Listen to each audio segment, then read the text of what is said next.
Hi, my name is Alex Moore. I'm an educational consultant, work with STEM learning. I'm here at Bett today speaking on the List Ed podcast for Net Support.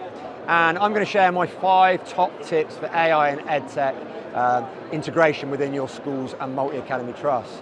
So tip number 1, what is the problem that AI is claiming to be the solution for? And this is always my starting point when I'm working with teachers and leaders, because I think it's a really important question to ask yourselves. What problem are you trying to solve? Is it a problem for a problem's sake, or do you not know? It's really important to have that as your starting point. Tip 2, whose problem is it?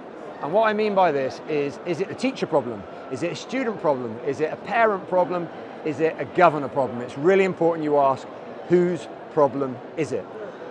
Tip number 3, what new problems are going to get created by solving the old one? So for example, if you bring in an adaptive teaching tool or something to automate teacher marking, are you going to create a new problem like teaching teachers how to use it? There's a CPD need there and you need to consider that. It's really, really important.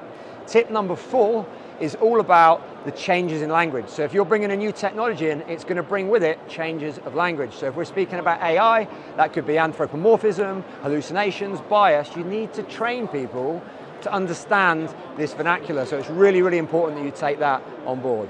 And my tip 5, the last one and the most important one I would say, is who is going to be harmed by bringing this technology in. And what I mean by that is, will it replace someone's job?